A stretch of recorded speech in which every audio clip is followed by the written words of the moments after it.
I've been committed to becoming a speech-language pathologist since I first learned about the profession, and as you can see, that commitment hasn't faltered. Whenever someone asks me why I chose speech therapy, my story always begins with my younger brother, Danny. At 3 years old, my brother wasn't speaking. He was mainly babbling and crying to communicate with us. And it was so evident that Danny spent a lot of his time very frustrated, especially when he wanted or needed something, and we really just didn't understand what he needed or wanted in that moment.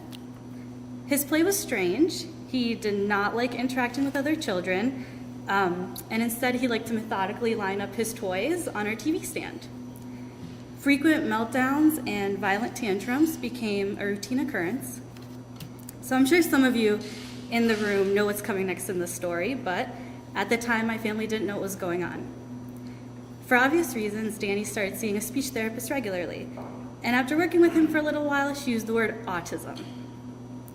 So Danny was referred for further evaluation, and there it was. According to the test scores, your son has autism spectrum disorder. I wish I could say that my family accepted this news gracefully with an open mind, but that wasn't the case. Especially because we were also told at the time of receiving this diagnosis that my brother would never talk. I remember very clearly feeling that I had lost something. I had lost the opportunity to ever have a conversation with my brother. I thought he would always be so frustrated because we won't be able to understand him. He'll never be able to express himself or be heard. And I really can't imagine what my parents went through when they heard all this as well.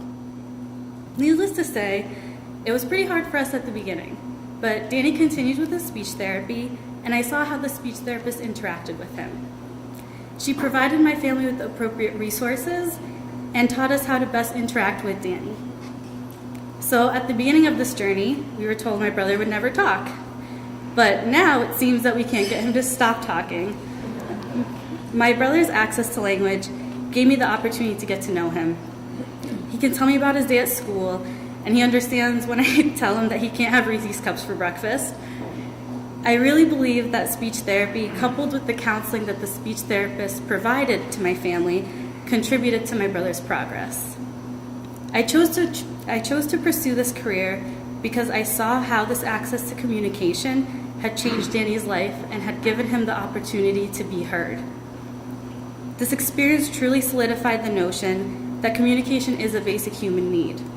And it wasn't long before I came to the conclusion that it would be a true privilege to work with kids like Danny and their families and help give them the tools to meet this human need. Thank you so much for letting me share my story with you today.